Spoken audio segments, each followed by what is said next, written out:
हाथ में भक्ति, ये दोनों चीज संभव नहीं है। इसलिए मनुष्य माया के बंधन से छूट करके भगवान को पाने का जो श्रेष्ठतम उपाय है, तो धर्म के 10 लक्षण बता रहे हैं। कौन कौन से? बोले धृति, क्षमा, दमस्तेयम, शौच, मानेन्द्र निग्रह, धी, विद्या, सत्यम, क्रोधो, दशकम धर्म लक्षण।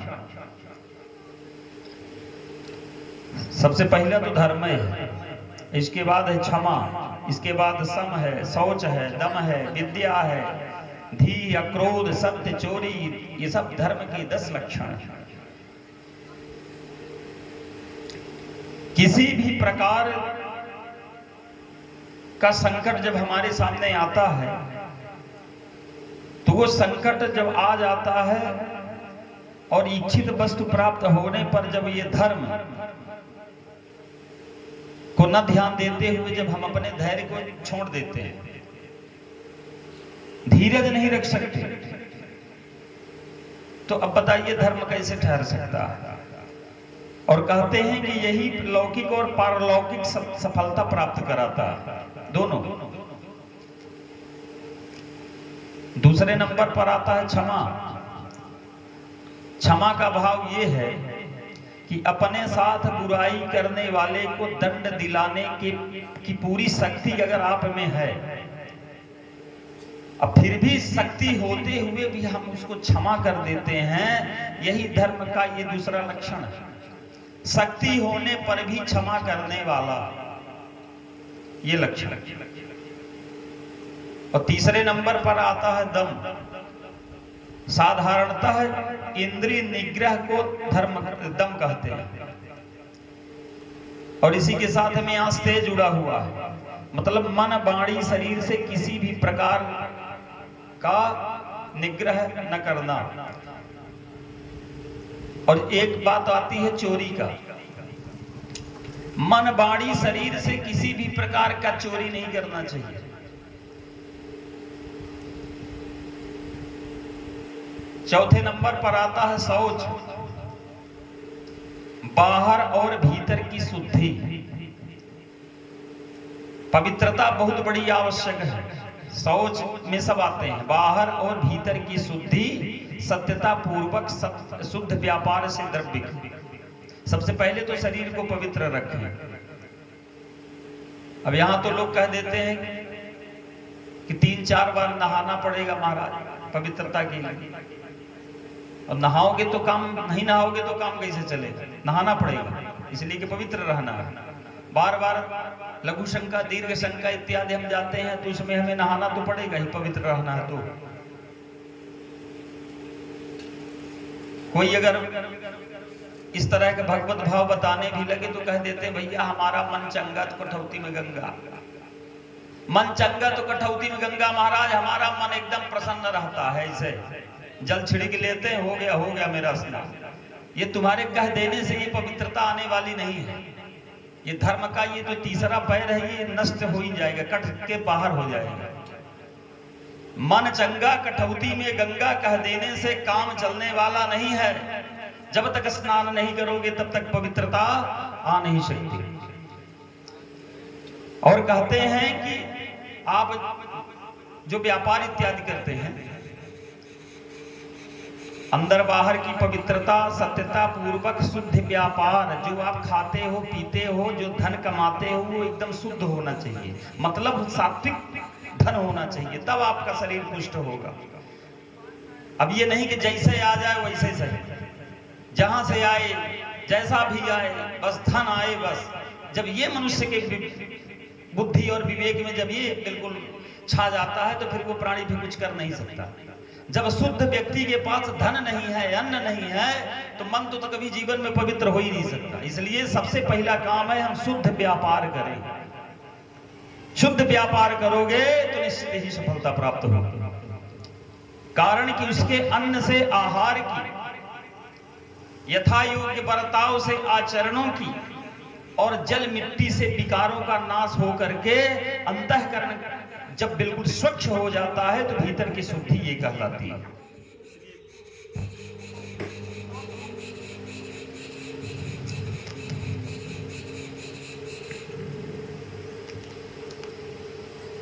इंद्रियों को उनके विषय रूप, जैसे बताया गया इंद्रिय निग्रह, इंद्रियों को उनके विषय रूप रस गंध शब्द स्पर्श में इच्छानुसार न जाने दे करके अनिष्टकारी विषयों से हटाए रखना और कल्याणकारी विषयों में लगना, यही है इंद्रिय निग्रह। ये है इंद्रिय निग्रह। और इसी के साथ धर्म का एक लक्षण है विद्या। वह आत्मविद्या जिसको भगवान ने अपना स्वरूप बतलाया है और जो मनुष्य को अविद्या से छुड़ा करके परमात्मा के परम पद को प्राप्त कराती है। ये जो विद्या है, ये विद्या आत्मविद्या जिसको भगवान ने अपना स्वरूप बतलाता है और जो मनुष्य को अविद्या से छुड़ा करके परमात्मा में जोड़ता है, वही है विद्या।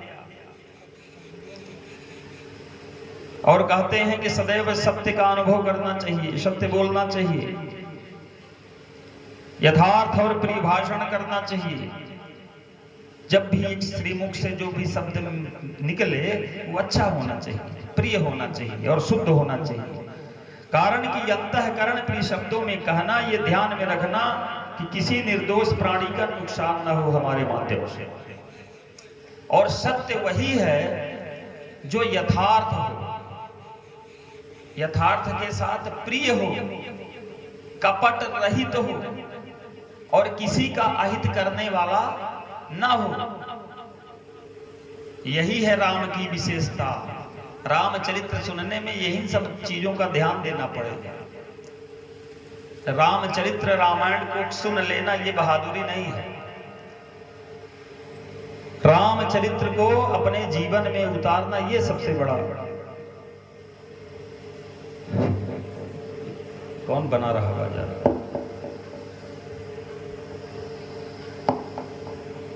जैसा रहा वैसे कर दो भाई, क्या कर दिए तुम? हेलो, श्री राधे। इसके बाद नंबर आता है अपनी बुराई करने वाले को, अपनी बुराई करने वाले के प्रति भी मन में किसी प्रकार से क्रोध का विकार न होना। भले हमारी बुराई कितना भी कर रहा है पर अपने ऊपर कोई प्रभाव ही नहीं पड़ रहा। ये इस तरह व्यक्ति को चलना चाहिए। कोई हमारी निंदा कर रहा है, कोई हमारी बुराई कर रहा है, करने दो, हमें उस पर कोई प्रभाव नहीं पड़ रहा। ये बात। तो धर्म की ये 10 लक्षण है और कहते हैं कि धर्म के 10 लक्षणों में काम न चले तो 9 उपाय कर लो। और 9 उपाय वही बतलाया गया है हमारे भागवत शास्त्रों में, रामायण में सब जगह है। नवधा भक्ति, नवधा भक्ति कर लो। नवधा भक्ति के माध्यम से प्राणी जन जो है वो भगवत प्राप्ति कर सकते हैं। 10 उपायों को काम में न ला सके तो 9 साधनों से परमात्मा को प्राप्त करने की चेष्टा करनी चाहिए। और वो है श्रवणम कीर्तनम विष्णोः स्मरणम पाद सेवनम अर्चनम वंदनम दास्यम सख्यमात्म निवेदनम। सख्यमात्म निवेदनम 9धा भक्ति के माध्यम से 9 साधनों से काम अगर न चले, बहुत से प्राणी है कि ये 9 भी कम, उसके लिए थोड़ा दुराग्रह हो जाता है। तो शास्त्र में बताया कि अगर 9 से काम न चले तो अष्टांग योग विधि अपना लो। अष्टांग योग विधि क्या है? बोले 8 साधनों से काम लाने पर भगवत प्राप्ति हो सकती है। 9 को छोड़ो। ये 8 साधन कौन है? बोले यम, नियमासन, प्राणायाम, प्रत्याहार, धारणा, ध्यान, समाधि, ये सब। कवियों ने कहा है कि यम नियमासन साध कर, प्राणायाम विधान, प्रत्याहार सुधारणा, ध्यान समाधि वखान। अब देखिए ये 8 जो हैं ये भी बड़े कठिन है, बहुत ही कठिन है, कर नहीं सकता प्राणी। यम नियमासन साधक है, यम नियम, नियम तो कोई अब रह नहीं गया, कैसे कर पाओगे? एक भी नियम नहीं। प्राणायाम ये भी नहीं कर सकते, प्रत्याहार, सुधारणा, ध्यान, समाधि कुछ नहीं कर सकते। अब कहते हैं कि यम जैसे है, यम 5 है, यम 5 है। यम में आता है अहिंसा, सत्य, अस्तेय, ब्रह्मचर्य और अपरिग्रह। 5 लक्षण है। कौन खरा उतरेगा इसका? नियम बोले, नियम भी 5 है। नियम में आता है शौच, दूसरा आया संतोष, फिर तीसरा आया तप, और चौथा आया स्वाध्याय, और ईश्वर में प्रणिधान। ईश्वर में जैसे नियम में आपको बतला रहे हैं, तो नियम में 5 है, तो 5 में 4 को छोड़ करके 5वां पकड़ लीजिए, ईश्वर प्रणिधान। ये भी नहीं कर सकते। ईश्वर में भी हम बैठते हैं 10-5 मिनट के लिए, खलबली मच जाती है शरीर में। तो शौच, संतोष, तप, स्वाध्याय और ईश्वर प्रणिधान, ये नियम है। और नियम के बाद आता है आसन। आसन का मतलब अस्थिर भाव से अधिक काल तक बैठने का नाम यही है आसन। घंटा 2 घंटा बैठने की आदत डालिए, 2 घंटे हम एक आसन पर बैठ जाएं, यही है आसन। और वो आसन कैसा हो? सुदृढ़ हो, एक आसन हो। ये नहीं कि हम बैंड बदलते रहे दाएं बाएं, रामायण का पाठ कर रहे हैं, कहीं इधर घूम रहे हैं, कहीं इधर घूम रहे हैं, कहीं सिर को हिला रहे हैं, कहीं हाथ को डुला रहे हैं। एक आसन पर बैठ करके, कहते हैं आसन भी कई प्रकार के होते हैं। कैसे है? आप चुनाव कर लीजिए, हमें कौन सा आसन सबसे अच्छा लगता है। जिस आसन पर आपको मतलब आपके शरीर को आराम मिले, वही आसन आप अपना लीजिए। सिद्धासन है, पद्मासन है, सुखासन है, बहुत सारे आसन हैं। तो कोई भी आसन लगा लीजिए जिसमें आपके शरीर को कोई कष्ट ना हो भगवत आराधना करने में, तो यही है आसन। आसन की सिद्धि से शीत उष्ण आदि द्वंद्वों से पीड़ा नहीं होती, इसलिए आसन को शुद्ध करें। और इसके बाद आता है प्राणायाम। प्राणायाम मतलब श्वास प्रश्वास के गति को रोकना, यही है प्राणायाम।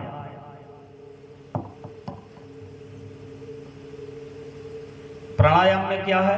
रेचक, कुंभक, पूरक, बैठ करके पतंजलि योग। इसमें भी पतंजलि के इसमें महर्षि रामदेव बाबा है, वो तो बताते हैं कि 1-8 घंटे प्राणायाम करिए, सारे रोगों का शमन हो जाता है। ठीक है, 3 प्राणायाम बतलाए गए हैं, रेचक, कुंभक और पूरक। ये प्राणायाम 10-5 मिनट का इतने में तो काम चल जाता है। फिर आया प्रत्याहार। अपने अपने विषयों के साथ संबंध न रहने पर इंद्रियों को चित्त के अनुसार हो जाना, इसी का नाम है प्रत्याहार। प्रत्याहार से इंद्रियों पर पूर्ण विजय प्राप्त हो जाती है।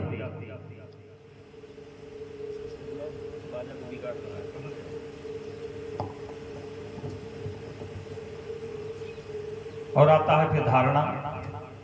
एक देश में चित्त को रोकना, यही धारणा है। एक देश में बैठे रहो। मतलब हम इस गांव में हैं, ममदर गांव में आप रह रहे हो, तो ममदरे में रहते हुए आपका कल्याण हो जाए, ये भी अच्छी बात है। अब आपका मन ही नहीं लगता, 2 महीना के बाद लगता है कि अब तीसरे महीने कहीं चले जाए। ये मन जो है बहुरूपिया है। जब आपके गांव में आपको अच्छा नहीं लग रहा है, तो भारत देश के कहीं कोने में आपको अच्छा लगने वाला नहीं है। जिसको अपनी जन्मभूमि प्रिय नहीं हो सकती, तो कहीं भी आपको प्रिय नहीं हो सकता। इसलिए निज स्थान पर रहने की आदत डालिए। एक देश में चित्त को रोकना, यही धारणा है। ध्यान इसके बाद आता है। चित्त वृत्ति के ध्येय पदार्थ में बिल्कुल तैल धारावत एक तन स्थित रहने का नाम है ध्यान।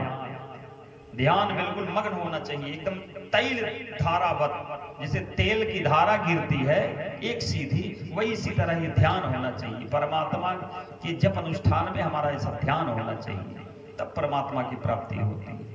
और समाधि क्या है? बोले समाधि ध्यान की परिपुष्टि होने से ध्याता ध्यान और ध्येय की पुष्टि मिटकर एकता से हो जाती है, इसी को समाधि कहते हैं। बोले महाराज 8 उपाय से हमारा काम नहीं चलेगा, और कोई सस्ता बताओ। तो सस्ता क्या बताते हैं? बोले 8 में काम ना चले तो 7 उपाय सामने लगे हुए हैं।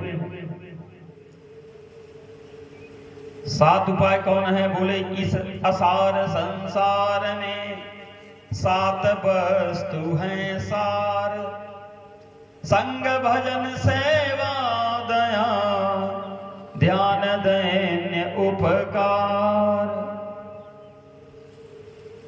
संग से यहां सत्संग से तात्पर्य है भगवत प्रेमी महात्मा पुरुषों और सत्शास्त्रों के संग से मनुष्यों को जो लाभ होता है वह अवर्णनीय है।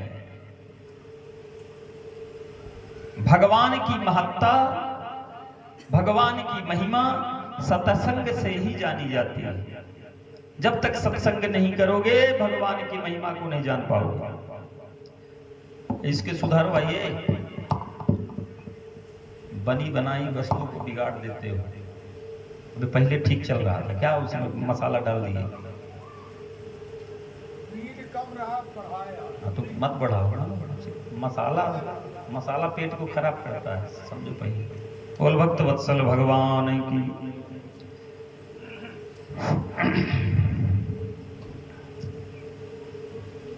तो सत्संग से ही जीव का अज्ञान अंधकार दूर होता।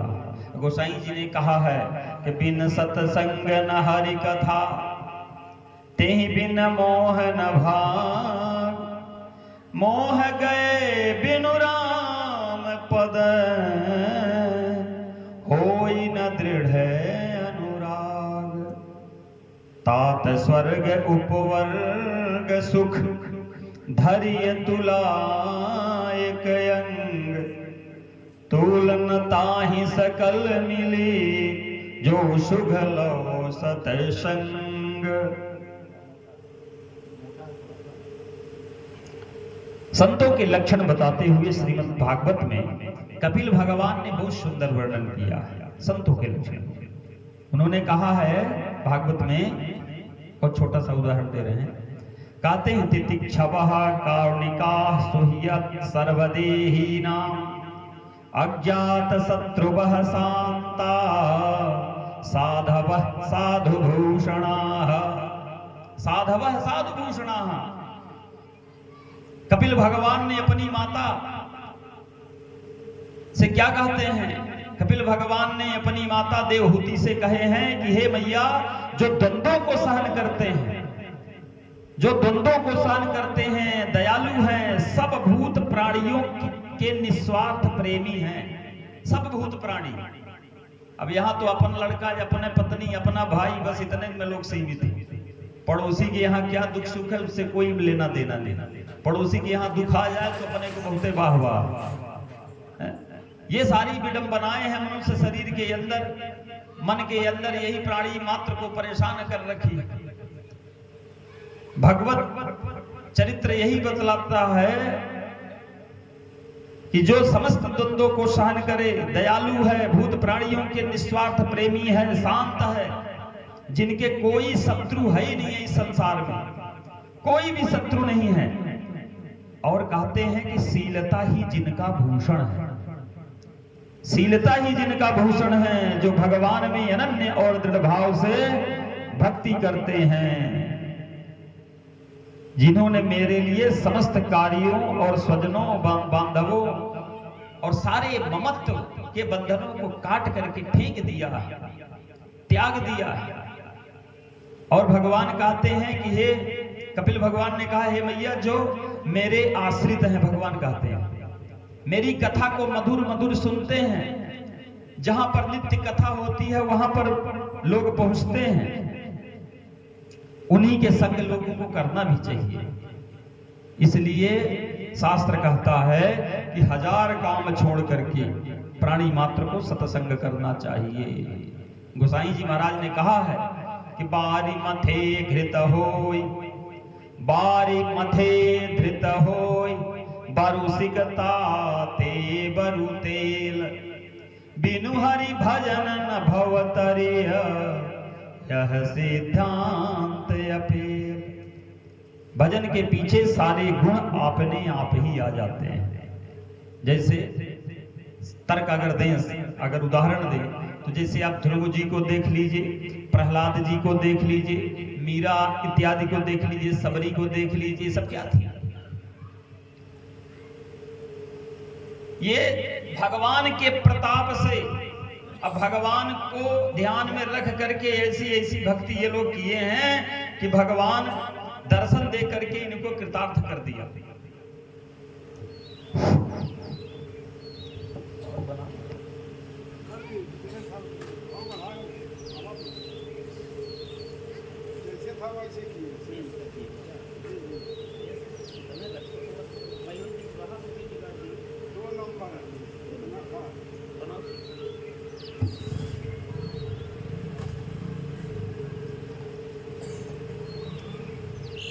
और सेवा,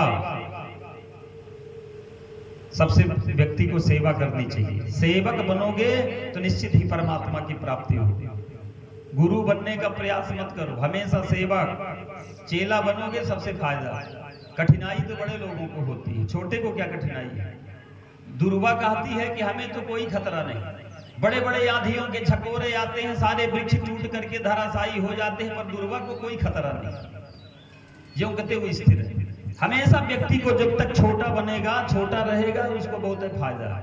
छोटे बन करके जियो, सेवा करिए। सेवा ही मनुष्य का मुख्य धर्म है। सारे संसार को भगवान को स्वरूप समझ करके मन, वाणी और शरीर से अभिमान को बिल्कुल छोड़ करके सबकी निस्वार्थ भाव से सेवा करनी चाहिए, यही मुख्य धर्म है। और प्राणी मात्र के ऊपर दया करिए। दया नहीं करोगे, दुखी प्राणी के दुख को देख करके अगर व्यक्ति का हृदय न पिघला तो फिर बताइए वो मनुष्य है? मन में भाव उत्पन्न होना काहे के लिए? उसका हम कुछ मदद कर दें, यही दया कहलाता है और यही परमार्थ है, यही भगवत भजन है। और ईश्वर का खूब ध्यान करिए। ध्यान तो ईश्वर की प्राप्ति की एक कुंजी है। ध्यान जो है ईश्वर के प्राप्ति की एक कुंजी है। ध्यान करने की कोशिश करने पर, अभ्यास न होने के कारण ये जो हमारा मन है ना, यह मन बड़ा अबला होता है, ये भगता ही दर। परंतु यदि हमारा दृढ़ निश्चय हो जाए तो नियमित रूप से जब हम भगवान का ध्यान करते हैं, अभ्यास करते हैं, तो निश्चित रूप से हम एकाग्र हो जाते हैं। और ध्यान रखिए, कभी भी मनुष्य को अभिमानी नहीं बनना चाहिए। अभिमानी बनोगे तो निश्चित ही फिर कुछ होने वाला नहीं है। अभिमान तो भगवान इस खोद खोद करके नष्ट कर डालते हैं अभिमानी व्यक्ति को। अभिमान ही मनुष्य को गिराने वाला है। यदि मनुष्य विनयी हो जाए तो परमात्मा के सामने दीन बन जाए तो दीन बंधु उस पर अवश्य दया करते हैं। इसलिए वक्रता और ऐंठ को छोड़ करके दीनता धारण करनी चाहिए। भागवत में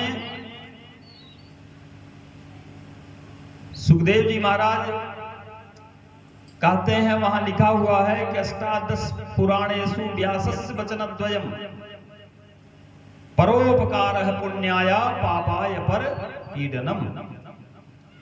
परोपकार जो है वो पुण्य का हेतु है, और परपीडन क्या है? बोले परपीडन पाप है। गोसाई जी कहते हैं कि परहित सरिसा धर्म नहीं भाई, परहित सरिसा धर्म नहीं भाई, पर पीड़ा सम नहीं अधमाई, पर पीड़ा सम नहीं अधमाई। परहित बस जिनके मन माही, तिन्ह कहूँ जग दुर्लभ कछु नाहि, तिन्ह कहूँ जग दुर्लभ कछु नाहि। इसलिए स्वार्थ और कामना को छोड़ करके व्यक्ति को नित्य निरंतर परोपकार करना चाहिए।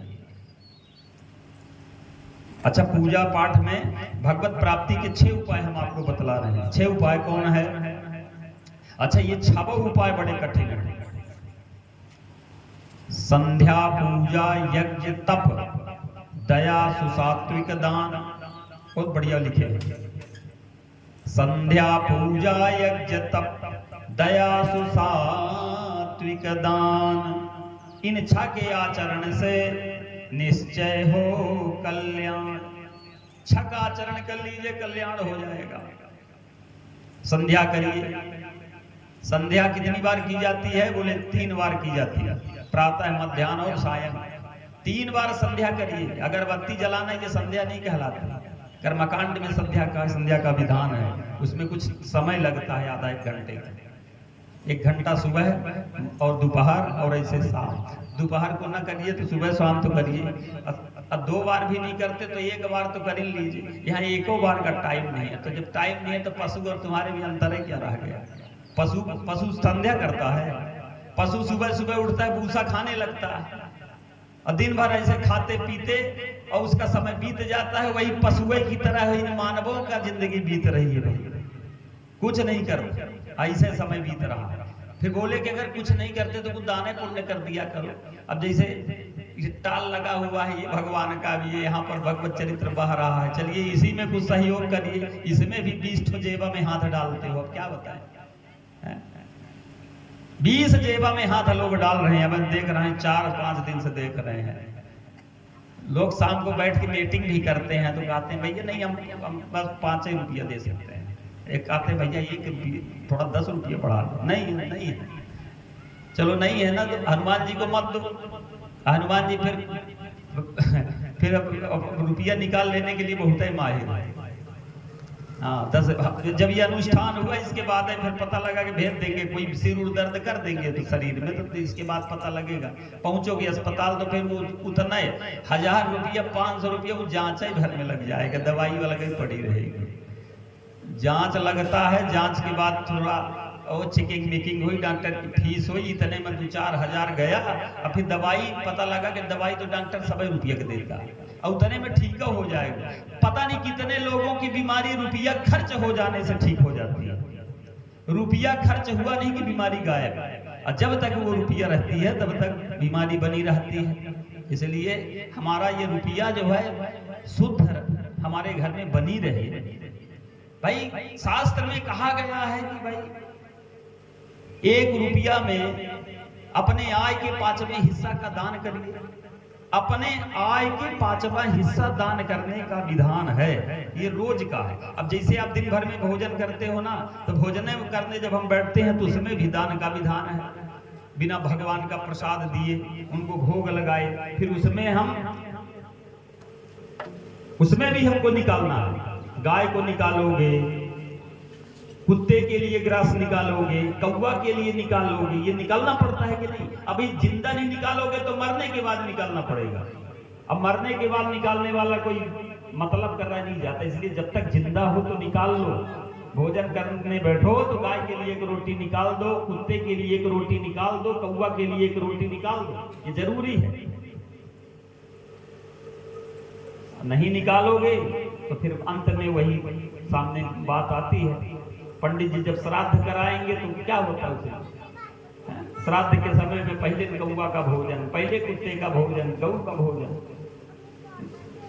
अभी जितना हो सके अभी कर लीजिए। अपने जिंदा जितना कर लोगे वही आपका सार्थक है।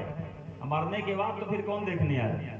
इसलिए जब तक जिंदा हो खूब दान कर लो, कुछ खूब पुण्य कमा लो, जितना हो सके प्राणी में खूब बांट करके खिलाओ।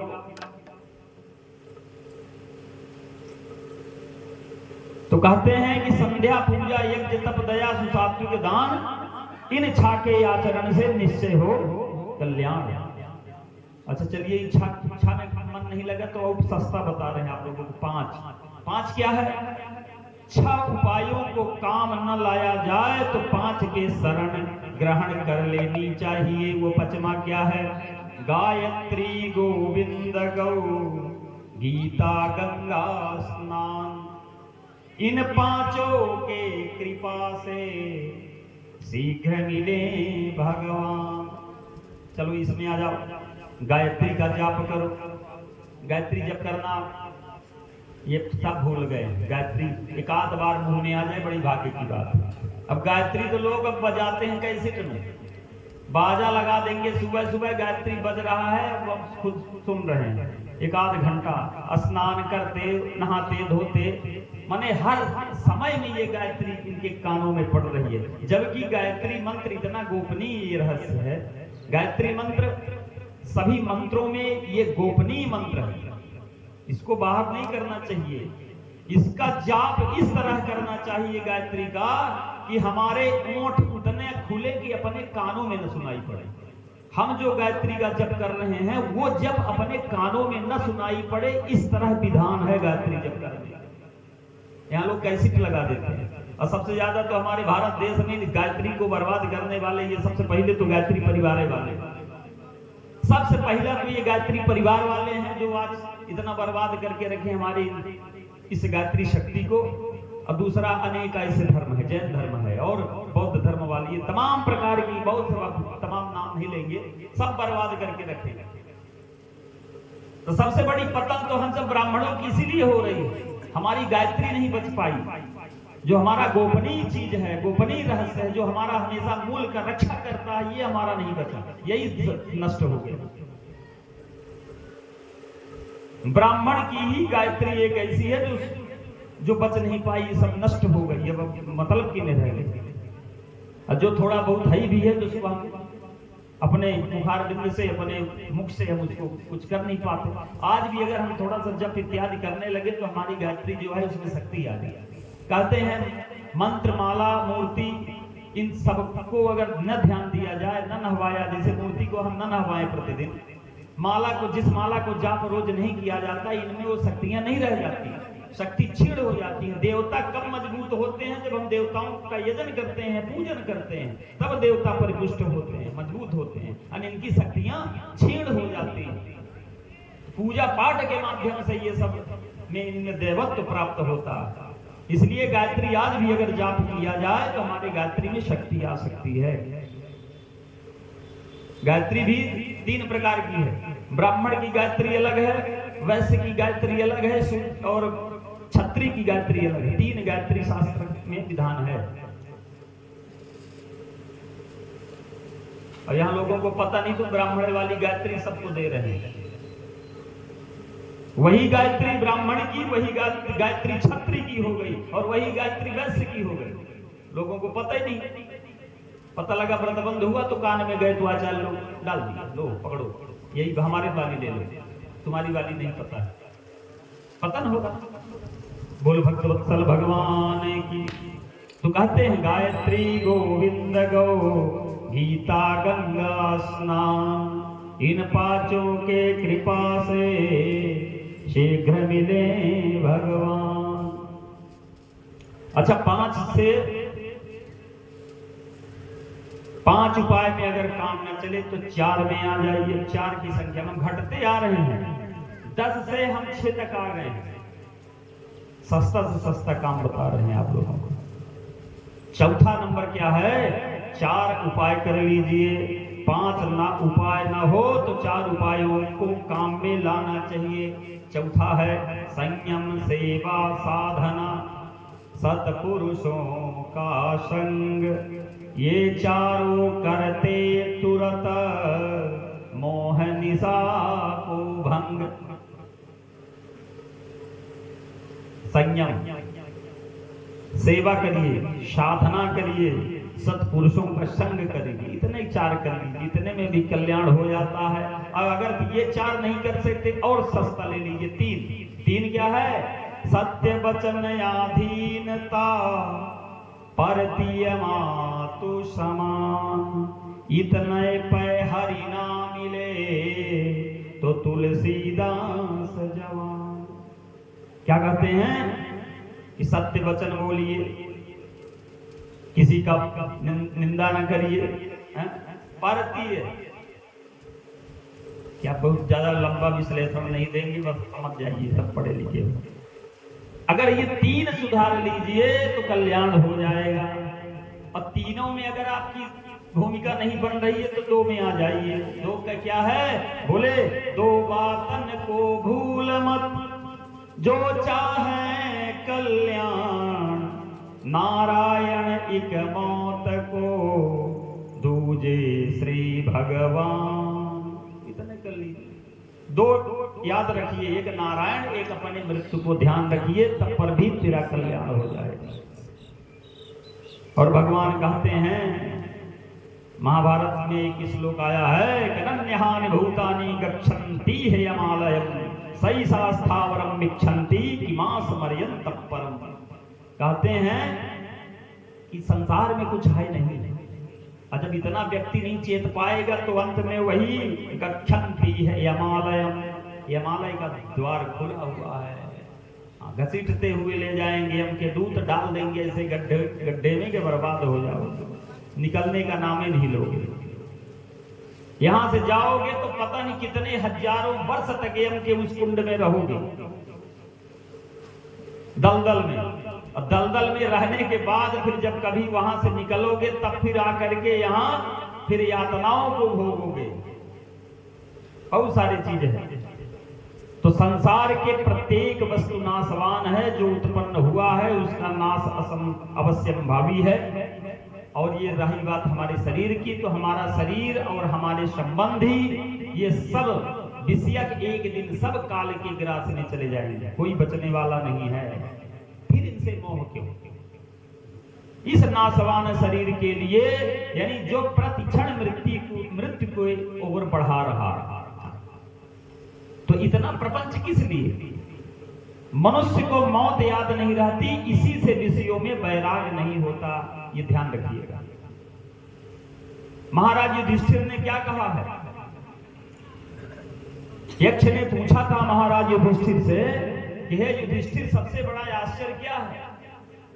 तो युधिष्ठिर ने यही जवाब दिया यक्ष से कि हे यक्ष, रोज रोज प्राणी मर करके यमलोक को जा रहे हैं, और परंतु जो लोग बचे हुए हैं वो सदा जीना चाहते हैं, इससे बढ़ करके आश्चर्य क्या हो सकता है? यही धर्म ने युधिष्ठिर ने कहा था।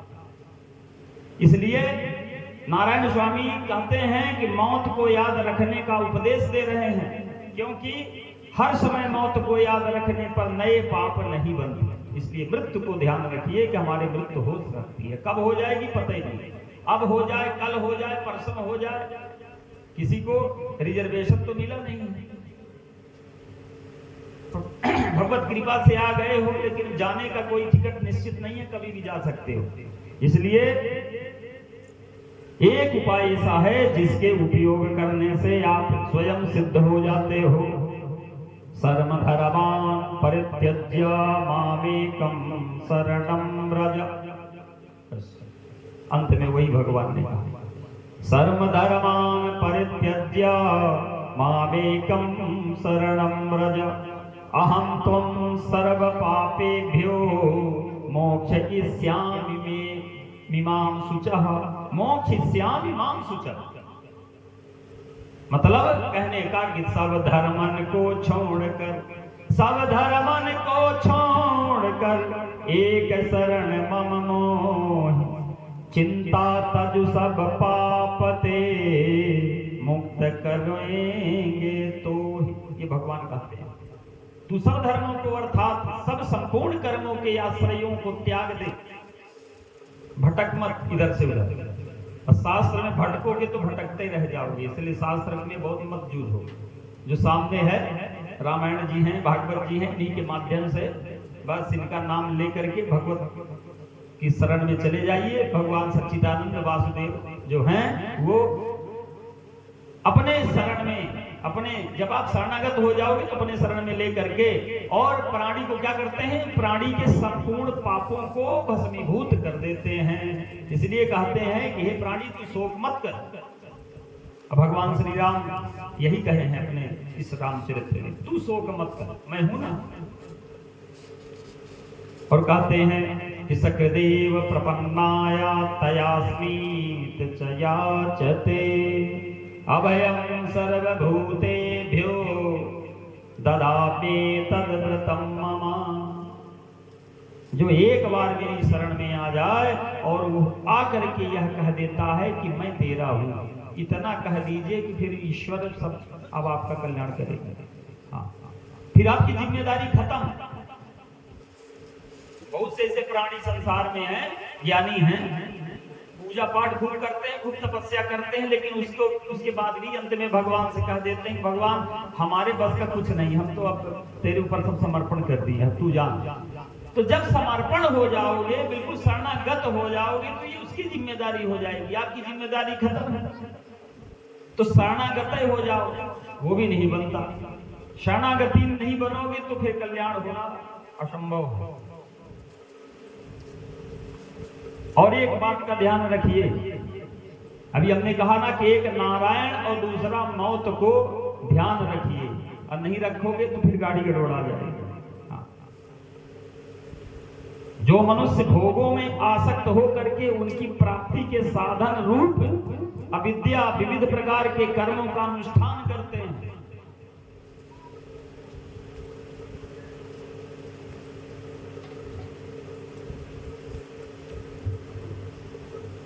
बाजा वाला खा गया।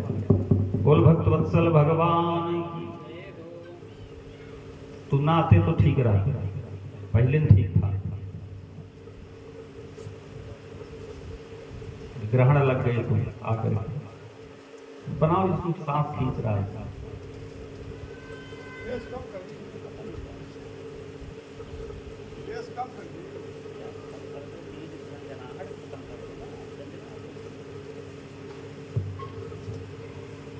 भगवान कहते हैं कि विविध प्रकार के कर्मों का अनुष्ठान करते हैं और वे उन कर्मों के फलस्वरूप अज्ञान अंधकार से परिपूर्ण विविध योनियों और विविध भोगों को प्राप्त होते हैं। वे मनुष्य जन्म के चरम और परम लक्ष्य श्री परमेश्वर को न पाकर के नित्य निरंतर जन्म मृत्यु रूप संसार के प्रवाह में पड़े हुए विविध तापों से संतप्त होते रहते हैं। ऐसा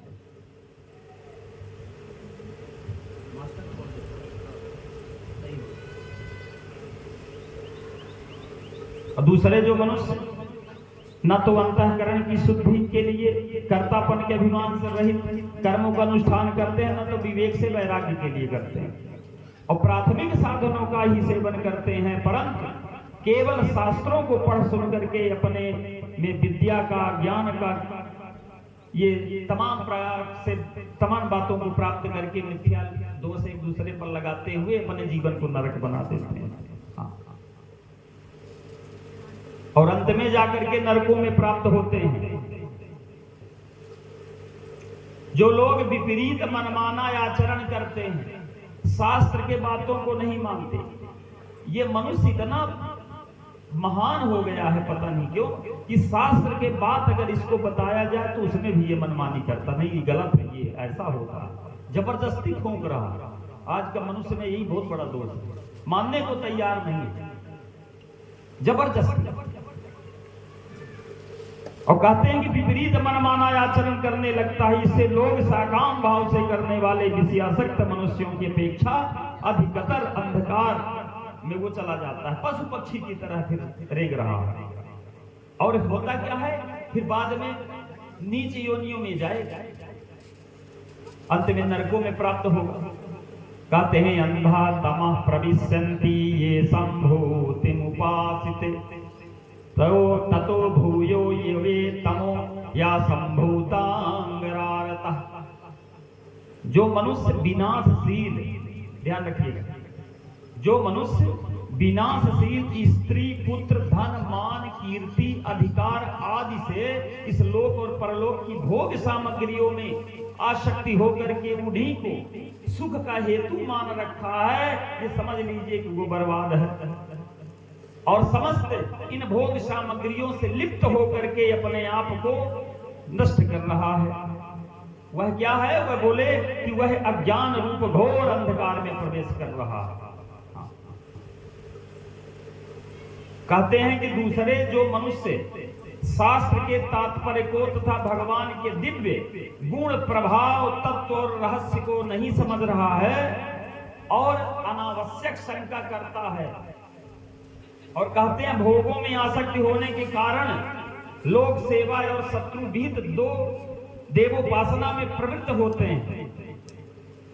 वह मनुष्य क्या करता है, झूठे मूठ को अपने को ईश्वरोपासक बतला करके, झूठ मूठ का करता धरता कुछ नहीं। एक आध दिन का जब तब व्रत कर लिया, थोड़ा बहुत कुछ तप किया तो उसमें बढ़ा चढ़ा करके बोलने लगता। हम तो इस समय 15 दिन से तप कर रहे हैं, 2 घंटा तक रामायण पढ़ते हैं, करता 5 मिनट पर, फिर बड़ा ही फूकेगा तमान जाकर, खूब झूठ बोलेगा, थोड़े में बहुत बताएगा। सरल हृदय, जनता से अपनी पूजा बहुत से लोग कराते हैं, अपनी खूब बड़ाई बड़किया खूब मारेंगे कि हम ये हैं हम वो हैं, फिर इसके बाद फिर भोली भाली जनता इनको फिर पूजा पाठ करने लगेगी। गोसाई जी ने तो लिख दिया है कि झूठई लेना झूठई देना, झूठई लेना झूठई देना, झूठ भोजन झूठ चवेना, झूठई भोजन झूठ चवेना। ये लोग मिथ्याभिमान के कारण देवताओं को तुच्छ बतलाते हैं और शास्त्रानुसार आवश्यक कर्तव्य देव पूजा तथा गुरुजनों का सम्मान सत्कार करना छोड़ देते हैं। ऐसे दंभी मनुष्यों को अपने दुष्कर्मों का कुफल भोगने के लिए बाध्य होकर के क्या होते हैं, पता लगा कुकर सूकर योनि नीच योनियों में जाकर के गिर जाते हैं और बाद में रौरव कुंभीपाक आदि नरकों में जाकर के भीषण यातनाओं को भोगते हैं। तो हमें कहने का भावार्थ कि प्राणी मात्र को अंत समय का ध्यान देना चाहिए और यह ध्यान देना चाहिए कि मेरा मुख्य कर्तव्य क्या है। अंत में यही बताया कि मृत्यु और भगवान को याद रखिए। भक्त के लिए अंतः काल में परमेश्वर के प्रार्थना का विधान बतलाया शास्त्र में। अंत काल में अच्छा है आपने कुछ नहीं किया, जीवन में कुछ नहीं किया, अचानक मौत आ गई तो क्या करोगे?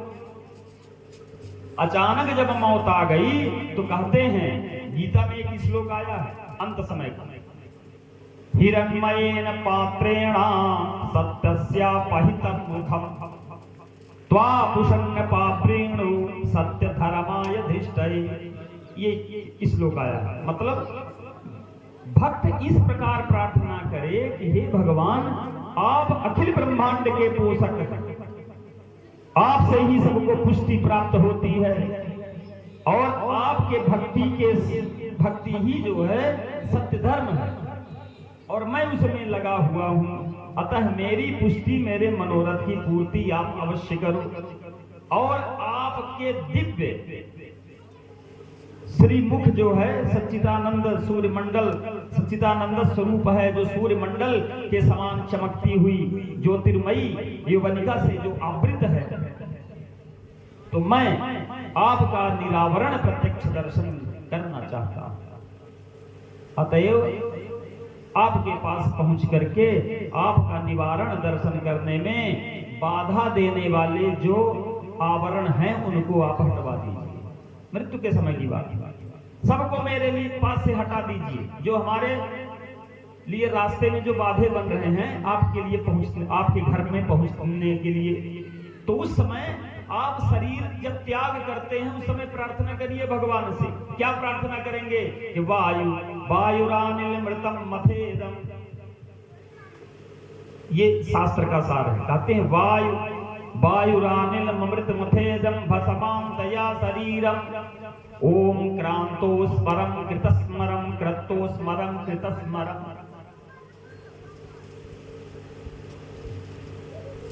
मतलब परम धाम का जो यात्री है, परम धाम जाने वाला जो यात्री है, वह साधक अपने प्राण इंद्रिय और शरीर को अपने से सर्वथा भिन्न समझ करके उन सबको उनके पास जाने के लिए, सारे अपने तत्वों को सदा के लिए उसमें लगा दे परमात्मा में, और लगा करके और जब जाएगा तो उसको मिलते हैं रास्ते में एक बहुत बड़े देवता। अच्छा, प्राणी जब मरता है तो हमेशा वो जाता कहां है? दक्षिण दिशा में। प्राणी चाहे जैसा भी हो, एक योगी को छोड़कर, शास्त्र में बतलाया जाता है कि एक योगी को छोड़ करके जितने भी मरते हैं सब दक्षिण दिशा की ओर जाते हैं। योगी उत्तरोत्तर गति को प्राप्त करता है। योगी वो तो अपने आप चला जाता है, लेकिन योगी के अलावा जितने भी मरते हैं सब दक्षिण दिशा जाते हैं। अब दक्षिण दिशा जब वह जीव जाता है तो उसको रास्ते में अग्निस्वात नामक जो देवता है वो रास्ते में मिलते हैं। पहले वो जो एक तरह से द्वारपाल है, अग्निस्वात नाम के देवता हैं जिनको अग्नि स्वरूप बतलाया गया है। जब तक उनसे आप टिकट नहीं मांगोगे तब तक वो आगे बढ़ने नहीं देंगे। टिकट वही काटेंगे। यहां से तो आप चले जाओगे, वहां से वो टिकट कटेगा, फिर आप जाओगे।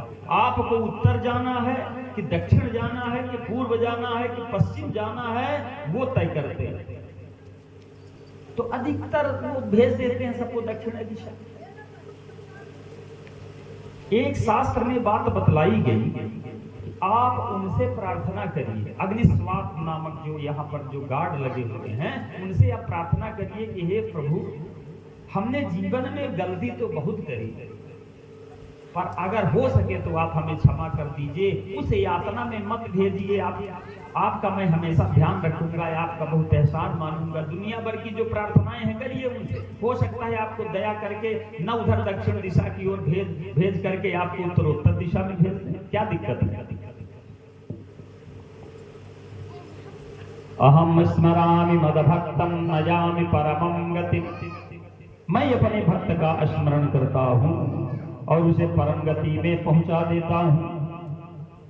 अपनी सेवा स्वीकार कर लेता हूं क्योंकि यही सर्वश्रेष्ठ गति है। और भक्त दूसरी बार कहता है कि हे भगवान, आप मेरा और मेरे कर्मों का स्मरण दीजिए।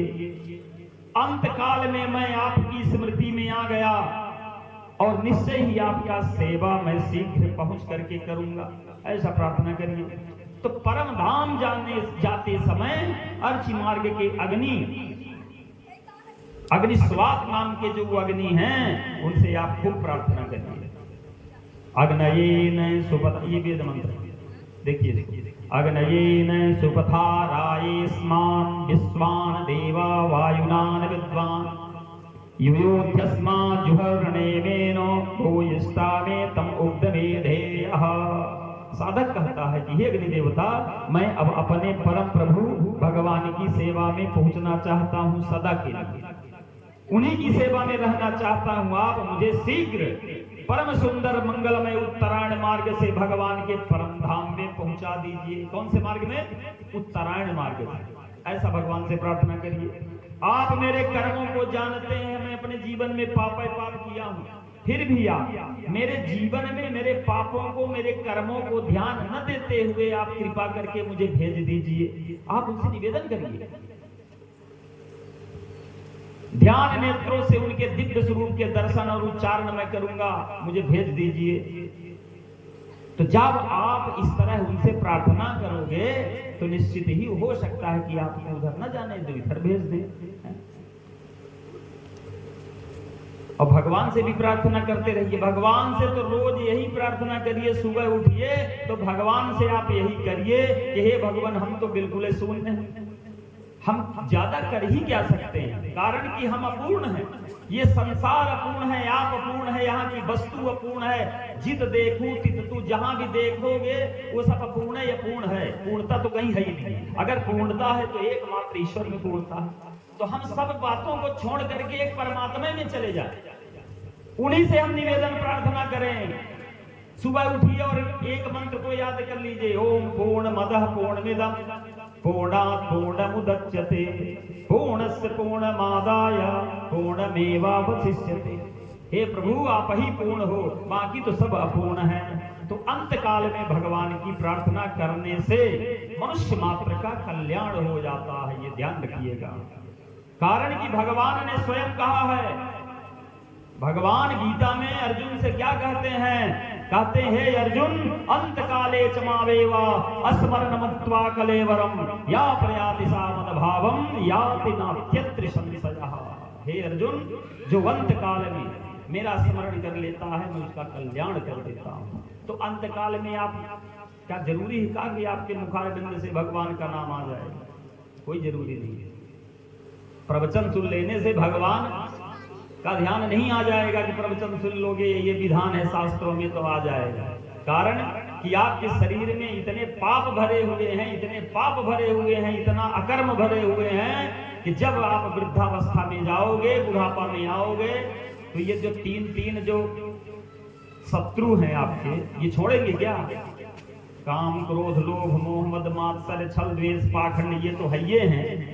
इन्हीं के पैदाइशी 3 मुख्य हैं, 3 मुख्य रोग हैं जो शरीर में हमेशा लगे हुए होते हैं। आज आपका शरीर हिष्ट पुष्ट है तो नहीं बोलते, ये चुपचाप कुर्सी लगाए बैठे हैं, और जब वृद्धावस्था आएगी ना तो तीनों हाई कमान पर हो जाएंगे, बिल्कुल ही डंडा उठा करके बंदूक तान के खड़े हो जाएंगे। कौन? एक कफ है, दूसरा बात है, तीसरा पित्त। ये तीनों भाई बिल्कुल बिल्कुल एकदम अलर्ट हैं। काहे के लिए अलर्ट हैं? आप मृत्यु वाले उस समय में आइए तो फिर मैं बताता हूं तेरे। तो आप भगवान से प्रार्थना यही करिए कि हे प्रभु, इन तीनों से भेंट ना हो। अगर तीनों से भेंट तो नहीं हो, जैसे मान लीजिए शरीर में तीनों आ जाते हैं, कफ है, कफ आ जाए, अब बात अपित्त, ये दो न रहे तो काम चल जाएगा, आपको स्मरण होगा भगवान का। अब बात कफ बात ये दोनों आ जाए तब पर भी भगवान का स्मरण हो जाए, लेकिन वो तीसरा जो आ गया पित्त, ये तीनों भाई अगर आपस में मित्रता कर ले उस समय मृत्यु के समय में, तो आप चाहे साक्षात भगवान नारायण काहे न खड़े हो जाए, आपको कोई बचा नहीं सकता, आपको कोई बचा नहीं सकता, इसलिए कि आपकी दृष्टि भी काम नहीं करेगी। तीनों भाई आने का मतलब यही है कि शरीर की जितने भी इंद्रियां हैं सब समाप्त हो गई, अब कोई नहीं काम कर रही है। तो मृत्यु के समय में इतना ध्यान रखो कि कफ बात और पित्त ये तीनों न आए। ये अभी से अगर अच्छे कर्म करोगे तो निश्चित रूप से ये तीनों रोग जो है हमें व्यापेंगे नहीं। और अपने बच्चों को बताइए, अपने बेटाओं को बताइए कि जब हम मरने लगे बेटा तो हमें अस्पताल मत ले जाना, हमारी जब ये अवस्था आ जाए तो कभी भी हमें अस्पताल न ले जाना, घर में रखना और मेरे अगल बगल बैठ करके राम राम कहना। कम से कम मेरा मृत्यु, ये शरीर जो है, जो मेरा जीवन है, ये तो मेरा सुधर जाए, जो जिस उद्देश्य लेकर के आपका जन्म हुआ वो तो सार्थक हो जाए। अपने अब बच्चा एक काम जरूर करता है, आपका बेटा एक काम करेगा, जिंदगी भर तो पानी नहीं देगा, जिंदगी भर सेवा नहीं करेगा, लेकिन अंत में अस्पताल जरूर पहुंचा देगा, हॉस्पिटल में अंत में जरूर डाल देगा कि गांव के लोग कहेंगे ना कि मार डाला घरे में, अस्पताल पहुंचा देगा, वहां डॉक्टर 4 से 10 20 इंजेक्शन आटल बाटल जहां झुलाए और नाक में वो वेंटिलेटर लगाए, हो गए 2 दिन बाद मर जाओगे। साक्षात यमराज वहां पर प्रकट हो जाते हैं और ले जाते हैं अपने परम धाम को ले जाते हैं। गाय से फुर्सत, स्वर्ण से फुर्सत, तुलसी दल से फुर्सत, गंगा जल से फुर्सत, साप से फुर्सत हो गए वही। इसलिए कुछ ऐसे संस्कार बनाइए कि आपका कल्याण हो। घर में रहने की सारी क्रिया प्रक्रिया व्यवस्था आप कर लीजिए, जैसे आप खाने का, ओढ़ने का, बिछाने का, बहुत सारी चीजों का इंतजाम कर आप व्यवस्थित किए हुए हैं, तो ऐसे मरने बैठे इंतजाम कर लीजिए ना, क्या दिक्कत है। मरने वाली व्यवस्था आप अच्छी तरह से बना लीजिए, सुदृढ़, कि हमको जब मरना है तो उस समय क्या क्या भी आप जिंदा अपनी तैयारी पूरी कर लीजिए, अपने बच्चों को बता दीजिए, अपने धर्म पत्नी को बता दीजिए कि ऐसे ऐसा करना। मारे मोह के लाचार घर के लोग जितने हैं, भाई बंधु पत्नी बच्चे सब दादा दादा कह के लगे रोते, उस समय लगता है कि इससे बड़ा हितकारी कोई है ये नहीं। मृत्यु बिगाड़ने के लिए यही सब छा जाते हैं हमारे। तो इन सब चीजों का ध्यान दीजिए कि अंत काल में ईश्वर का स्मरण हो, कारण कि अंत काल चामाविम स्मरण मुक्त्वा कलेवरम या प्रयाति सा मम भावम याति नास्तत्य संशयः। जन्म लाभा परम पुंसाम अंते नारायण स्मृति। अंत में नारायण का स्मरण हुआ, जीवन का सबसे बड़ा लाभ यही है कि अंत समय में भगवान की स्मृति हो जाए। क्यों? बोले अंतिम समय में भगवान का स्मरण होना कठिन होता है, इसलिए हम भगवान के पास चले जाएं। अब इससे बढ़ करके क्या होता है, भगवान के पास चले जाओ, ये सबसे बड़ी महत्ता है, सबसे बड़ी भूमिका यही है। कारण कि बड़े बड़े मुनि, अमलात्मा विमलात्मा, एक एक से योगेंद्र मुनीन्द्र, पता नहीं क्या क्या उपाय कर गए, लेकिन उनको भी दर्शन भगवान का नहीं होता। गोसाई ने लिखा है कि जन्म जन्म मुनि जतन कराही, जन्म जन्म मुनि जतन कराही, अंतराम कही आवत नाही, अंतराम कही आवत नाही। इसलिए अंतिम समय में भगवान का स्मरण हो गया, मुख से भगवान का नाम निकल गया, तो फिर तुम्हें चिंता करने की कोई जरूरत नहीं है। तुम्हें चिंता करने की कोई जरूरत नहीं है कि हमें कहां जाना है। बस राम का नाम लेके हो मर जाएंगे, राम का नाम लेके मर जाएंगे, जो अमर नाम दुनिया में कर जाएंगे, जो अमर नाम दुनिया में कर जाएंगे, जो अमर नाम दुनिया में कर जाएंगे। ये न पूछो कि मर कर किधर जाएंगे, ये न पूछो कि मर कर किधर जाएंगे, वो जिधर भी चलेंगे उधर जाएंगे, वो जिधर भी चलेंगे उधर जाएंगे। राम का नाम लेकर, राम का नाम लेकर उतर जाएंगे, राम का नाम लेकर उतर जाएंगे, अमर नाम दुनिया में कर जाएंगे, अमर नाम दुनिया में कर जाएंगे, हो अमर नाम दुनिया में कर जाएंगे। टूट जाए न माला कहीं प्रेम की, टूट जाए न माला कहीं प्रेम की, कीमती ये रतन सब बिखर जाएंगे, कीमती ये रतन सब बिखर जाएंगे। राम का नाम लेकर वो मर जाएंगे, हो राम का नाम लेकर वो मर जाएंगे। हो बात मानो न मानो खुशी आपकी, बात मानो न मानो खुशी आपकी, हम मुसाफिर हैं कल घर को हम जाएंगे, हम मुसाफिर हैं कल घर को हम जाएंगे, हम मुसाफिर हैं कल घर को हम जाएंगे। राम का नाम ले करके मर जाएंगे, राम का नाम ले करके मर जाएंगे, हो अमर नाम दुनिया में कर जाएंगे। बात मानो न मानो खुशी आपकी, बात मानो न मानो खुशी आपकी, राम का नाम ले करके मर जाएंगे, राम का नाम ले करके मर जाएंगे।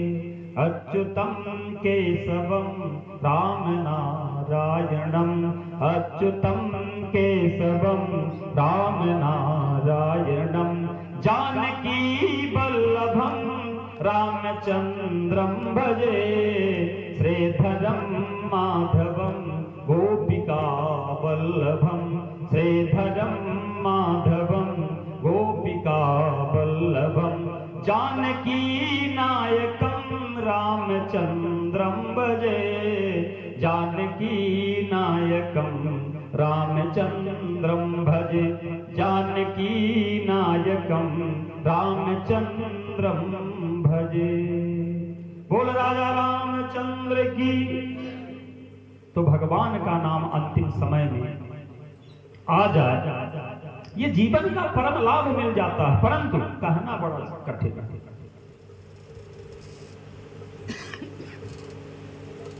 इतना बोल दिए, कहना सरल है और करना बड़ा कठिन है। बोले कितना कठिन है? कहते हैं जन्म जन्म मुनि जतन कराए, जन्म जन्म मुनि जतन कराही, इतना सरल नहीं है अंत समय में भगवान का नाम मुख में आ जाए। कई जन्मों के साधना के बाद, ध्यान रखिएगा, और तो और जब शरीर छूटने लगता है तो शरीर की 72,000 नाड़ियां, शरीर में कितनी नाड़ियां हैं? 72,000 नाड़ियां हैं। ये सब 72,000 नाड़ियां फूटने लगती है शरीर में। भयंकर पीड़ा होती है उस समय। तीनों शत्रु आ जाते हैं, दूषित कर देते हैं। बिल्कुल बताए ना, कफ आकर के गले में घटक जाता है, स्मृति क्षीण होने लगती है। ऐसी स्थिति में भगवान का स्मरण कैसे होगा? तो इसलिए कहते हैं प्राण प्रयाण समये कफवात पित्तये कंठा विरोधेन विधौ मरणं कुतस्ता। मरते समय में कफ वात और पित्त दूषित हो जाते हैं। और आपका स्मरण कैसे होवे? अगर करना भी चाहे तो संसार के लोग बड़े विचित्र हैं, नहीं करने देते। इसलिए अंत में जो है, अहम त्वाम सर्व पापेभ्यो मोक्षयिष्यामि मां शुचः, अंत समय में शरणागति कर लो, यही सबसे बड़ी उत्तम बात है। देखो, जब जीव का उत्क्रमण होता है तो स्वयं भगवान उस जीवात्मा को लेकर के बड़ी सरलता से बड़ी सुगमता से सुषुम्ना नाड़ी के माध्यम से निकल जाती है। अच्छा, ये जीव कितना छोटा है ये भी आप लोगों ने जाना है कभी? ये जीव इतना छोटा है, इतना छोटा है कि कहना कठिन है। इतना छोटा ये जीव है कि इसको आज तक कोई नहीं पकड़ पाया। एक एक से बड़े बड़े वैज्ञानिक अनुसंधान किए पर आज तक जीव का पता नहीं लगा पाए कि जीव होता कितना बड़ा। जीव उतना बड़ा होता है, कहते हैं कि ये बाल है ना, बाल को, एक बाल का नोक को तोड़ लीजिए, उस बाल के नोक को 1000 टुकड़ों में परिवर्तित कर दीजिए और उसमें से एक हिस्सा को उठाइए, शायद उतना बड़ा जीव होता। ये शास्त्र में ऐसा लिखा है। इतना बड़ा छोटा सा यह जीव जब इस शरीर से निकलता है तो हमारे शरीर की दुर्गति कर देता है। बताओ, मतलब ये निकलता कहां से, निकलना कहां से चाहिए? बोले ये रोम छिद्र, जहां से ये रोमा निकलता है ना, यही छिद्र के किनारे से इसको निकलना चाहिए, इस जीव। यहीं से योगियों के शरीर से यह जीव वहीं से निकलता है। बोले कहां से निकलता है? कहते हैं ब्रह्मरंध्र से निकलता है। ब्रह्मरंध्र कहां होता है? जब हम, जहां पर हम तिलक लगाते हैं, ब्रह्मरंध्र यहां होता है। और यहीं से अगर प्राण राम निकल जाए तो फिर कहने क्या है। लेकिन प्राण इतना साधारण नहीं है, इतना आप सुंदर सत्कर्म ही नहीं किए हैं कि वो ब्रह्मरंध्र से निकलेगा। बोले कहां से निकलेगा? बोले 9 द्वार से निकलेगा। शरीर में 9 द्वार हैं, आंख कान मुख है ना, इस तरह करके 9 द्वार शरीर में हैं। अगर इन 9 द्वार से यह जीव निकला तो मानो उसकी दुर्गति कर डाले आप। ये सब नरक के द्वार है। ये 9 द्वार शरीर में जो है ये नरक के द्वार हैं। यहां से जब जीव उत्क्रमण करता है तो निश्चित रूप से इसकी दुर्गत हो जाती है। ये जीवात्मा फिर बहुत दुख पाता है। इसलिए परमात्मा से निवेदन करो कि हे परमात्मा, इन 9 द्वार से हमारा यह कभी भी अंत में हमारी मृत्यु ना हो, हमारा जीवात्मा ऐसे रास्ते से न निकले, ये ध्यान करिए। बोल भक्तवत्सल भगवान की। इसलिए सब लोग सब कुछ जानते हुए भी लोग मनमानी करते हैं। सो परत्र दुख पावै सिर धुनि धुनि पछिताय, काल ही कर्म ही ईश्वर ही मिथ्या दोष लगाओ। मिथ्या दोष लगाओगे परमात्मा के ऊपर। और कलयुग में कलिर दोष निधे राजन अस्ति होय को महान गुणान, कीर्तना देव कृष्णस्य मुक्त संगम परम व्रजेता। मुक्त संगम परम व्रजेता आकर 4,84,000 जोनि भर भ्रमत यह जीव अविनाशी। फिरत सदा माया का फेरा, काल शुभाव गुण घेरा, कबहू करी करुणा नर देही, देतई से बिनु हेतु स्नेही। इस पर भी ईश्वर को दोष लगाना मूर्खता नहीं है तो फिर और क्या है।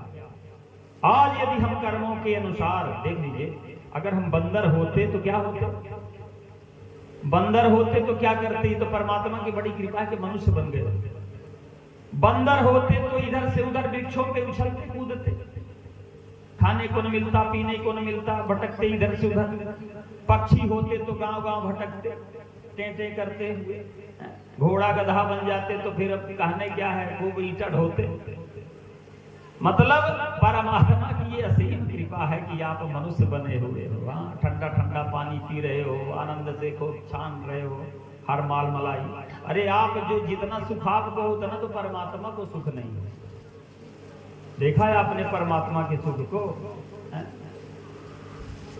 कहते हैं कि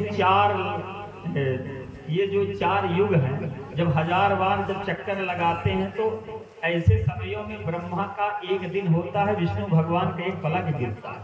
तो बेचारा क्या कर रहा है, वो ईश्वर, वो भी अपने कर्म के मारे रातों दिन हमारे नाम के विषय में खोया हुआ। 1 सेकंड के लिए पलक गिर जाए तो हम सब समाप्त हो जाएंगे। इसलिए कितनी बड़ी चिंता है उस ईश्वर की। वो बेचारा परेशान है। स्वतंत्र तो हम आप सब हैं, बढ़िया कढ़ी फुलौरी खूब खा के आनंद ले रहे हैं। यहाँ बताइए, एक सेकंड खूब माल छान रहे हैं, बढ़िया आनंद से कुछ सो रहे हैं, कोई दिक्कत नहीं।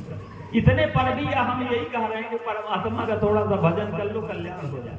इतना सुख को जितना मनुष्य भोग रहा है वो परमात्मा उतना सुखी नहीं है, स्वयं ईश्वर कहते हैं। हाँ, तो कहते हैं कि अगर पक्षी होते तो वन वन में कूकर सूकर होते तो गांव गांव में भटकते डंडा खाते खाते। हाँ, देख लीजिए ईश्वर कितना दयालु है, कितना भारी हमारे ऊपर दया करी है। ईश्वर ने यह मनुष्य का शरीर दे करके बहुत विलक्षण मौका दिया है, और ऐसे अवसर को पा करके अगर हमें चूक गए तो फिर सब गड़बड़। इसलिए जब तक यह शरीर स्वस्थ है, वृद्धावस्था भी दूर है, तो शक्ति अभी क्षीण नहीं हुई है और आयु का भी अभी क्षय नहीं हुआ है, तब तक विद्वान पुरुष को अपने कल्याण के लिए महान प्रयत्न उसको कर लेना चाहिए। नहीं तो फिर बाद में घर में जब आग लग जाएगी तो कुआं खोदोगे तो क्या मतलब निकलेगा। तो आग लगने से पहले ना आप कुआं खोद लीजिए, पानी की व्यवस्था कर लीजिए, बाद में सब गड़बड़ हो जाएगा। हाँ, दुनिया में हमने एक दिन और बताया, निवेदन किया कि दुनिया में ऐसी कोई भी योनि नहीं है जिस योनि में आपका जन्म न हुआ। मतलब चींटी से लेकर के देवराज इंद्र तक की योनि हम लोग भोग चुके हैं, किंतु साधन न करने के कारण हम लोग भटक रहे हैं। आज तक कल्याण नहीं हुआ, अब पता नहीं कब तक भटकोगे। हजारों लाखों ब्रह्म होकर के चले गए, करोड़ों इंद्र होकर के चले गए हम लोग, कि अनंतानंत जन्म हो चुके हैं पृथ्वी पर। कितने जन्म हुए हैं? भगवान कहते हैं कि पृथ्वी पर उतनी धूल कण नहीं होगी, आकाश में उतने तारे नहीं होंगे जितने आपका जन्म हो चुके हैं, लेकिन कल्याण नहीं हुआ। इसलिए परम दयालु परमात्मा के सदैव रूप का हम स्मरण करें ताकि हमारा कल्याण हो जाए। बोल भक्तवत्सल भगवान की। आइए हम 2 शब्दों में भगवान श्री राम के अतुलनीय नाम का सुंदर संकीर्तन करें। फिर भगवान के आज जन्म महोत्सव की कथा बड़ी दिव्य है, तो भगवान के दिव्य महोत्सव की बढ़िया चर्चा सुने। राम कथा, राम जन्म की कथा। बोल भक्तवत्सल भगवान की। सभी लोग संकीर्तन करेंगे। श्री राम जय राम जय जय राम,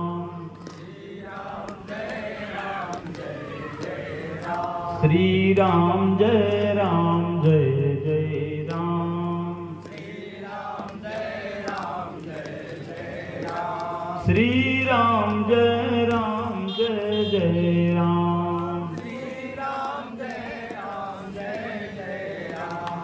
श्री राम जय राम जय जय राम,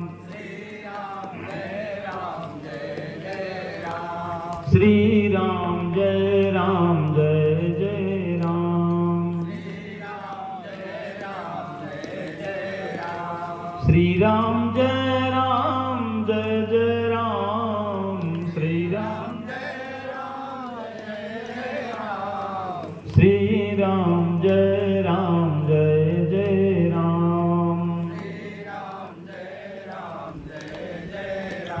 श्री राम जय जय राम, श्री राम जय जय राम, श्री राम जय जय राम, श्री राम जय जय राम, श्रीमन्नारायण नारायण नारायण, श्रीमन्नारायण भजमन नारायण नारायण नारायण, भजमन श्री राम जय जय राम,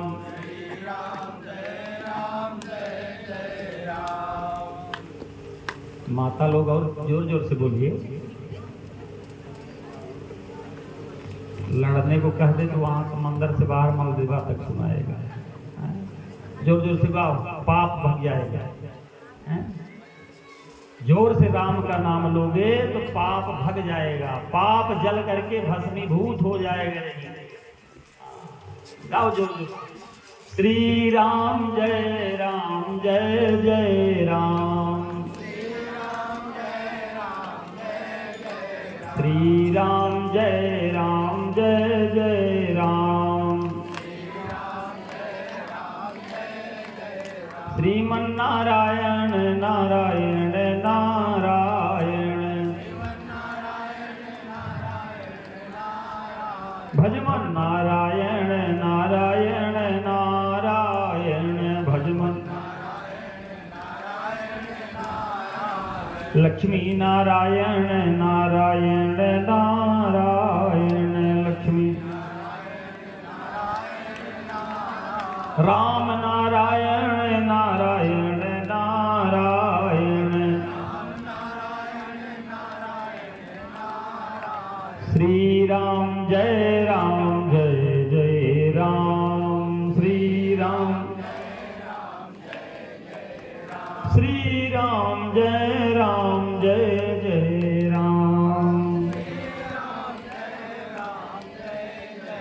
श्री राम जय जय राम, श्री राम जय जय राम, श्री राम जय जय राम, सीताराम सीताराम सीताराम गाए जाओ, राम जी के चरणों में मन को लगाए जा, राम जी के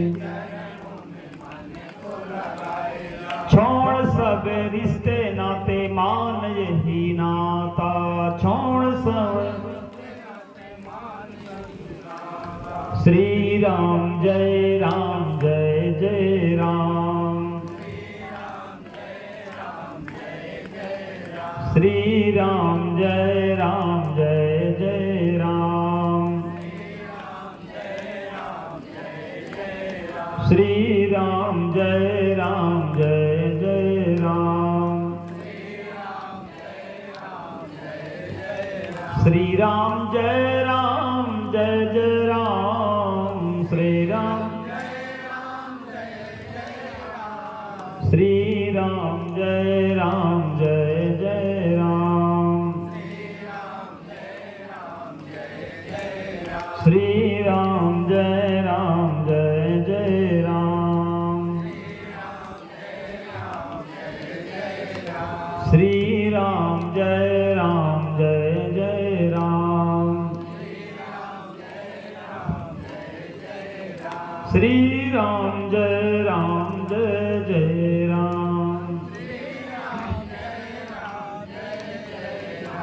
बोल राघवेंद्र भगवान की। अहम त्वाम पाप सर्वेभ्यो मोक्षयिष्यामि मां शुच मामेकं शरणं व्रज। जीव भगवान के शरण ग्रहण कर लेता है तो पापों का भगवान विनाश कर देते हैं। पीछे के प्रसंगों में हमने बताया था, आप लोगों ने सुना था कि अयोध्या में भगवान 4 रूप में प्रकट हुए। कितने रूप में? 4 रूप में प्रकट हुए। श्री दशरथ को पिता बनाया भगवान ने, और भगवान 4 रूपों में प्रकट हुए। राम, लक्ष्मण, भरत, शत्रुघ्न, और अयोध्या में परम आनंद हुआ। अयोध्या में परम आनंद हुआ। श्री दशरथ जी महाराज ने, जब राम जी का प्राकट्य होता है, उस समय उस आनंद अवसर पर दशरथ जी महाराज ने अपना खजाना लुटा दिया। अपना खजाना लुटा दिया, खोल दिया। प्रेयास ददौ राजा सूतमागध वंदिनम ब्राह्मणेभ्यो ददौ वित्तम गोधनानि सहस्त्रशः। क्या क्या किया? ब्राह्मणों को, आए हुए लोगों को, भक्तों को खूब लुटाया। क्या लुटाया? बोले धन लुटाया। दशरथ जी ने अपना खजाना खोल दिया था, खजाना खोल दिया, खूब लुटाया। दशरथ जी का खजाना कितना बड़ा है मालूम है? बोले कुबेर से भी बड़ा। कितना बड़ा खजाना? अवध राज सुरराज सिहाई दशरथ धन लखी सन दिल जाई। कुबेर भी लजा जाता है दशरथ जी के धन को देख करके, और इतना तो मेरे पास भी नहीं है, ऐसा कुबेर जी कहते हैं। तो दशरथ जी ने कहा कि खजाना खोल दो, लुटाओ। ऐसे आनंद के अवसर पर सर्वस्व लुटा देना चाहिए, और दशरथ जी ने वैसे किया।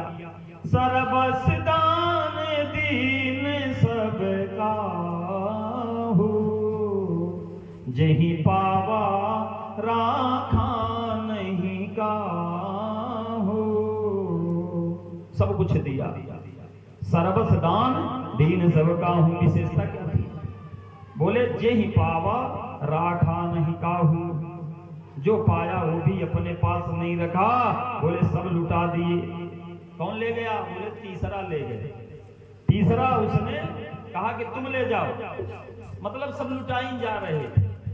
गोसाई जी कहते हैं, देते सबन मंदिर रीतये तुलसीदास पुनि भरे देखियत राम कृपा चितवन चितय। तुलसीदास भरे पुण्य देखिए राम जी की ऐसी कृपा कि सब कुछ खजाना भरा हुआ है और सब लुटा रहे हैं। राम जी की कृपा, बोले उनकी कृपा से सब भरा हुआ है। ऐसा क्या मतलब? बोले भगवान के लिए, मतलब धर्म के लिए, समाज कल्याण के लिए, अच्छे कार्यों के लिए, परहित के लिए अगर व्यक्ति धन का विनियोग करता है, खर्च करता है, तो कभी भी धन उसका नहीं घटता। तो जो कमाते हो, जो भगवान की कृपा से आपको धन मिला है, उस धन को आप कहां खर्च करोगे? बोले धर्म के लिए। धर्म के लिए खर्च करो, नहीं तो अधर्म में चला जाएगा। बोलते हैं कि जल को बांधा नहीं जा सकता, वो अपना रास्ता कहीं न कहीं बना लेता है। इसलिए या तो फिर समाज कल्याण के लिए, अच्छे कार्यों के लिए, परहित के लिए व्यक्ति धन का भी विनियोग करता है। और संतों ने कहा है कि तुलसी पंछी के पिए, तुलसी पंछी के पिए घटे न सरिता नीर, दान किए धन ना घटे जो सहाय रघुवीर, जो सहाय रघुवीर। लोग आके देख रहे हैं क्या खजाना भरा हुआ है। बोले इतना लुटाया गया तो गया कहां? इतना लुटाया गया तो गया कहां भाई? जब तुम लुटाने वाले थे तो लुटने वाले भी तो कोई था। बोले जही पावा राखा नहीं काहू। इतना धन सब लुटाया कहां गया? तो बोले हमारे अयोध्या के संत बड़े बड़े प्रेमी क्या कहते हैं? भगवान श्री राम जी की न्योछावर लेने के लिए उस अवसर पर स्वर्ग के देवता आए थे और देवता लोग सोचे कि हमको यही मिला, यही बहुत कुछ है। राम न्योछावर लेन देवा हट होत भिखारी, ऐसा संतों ने कहा।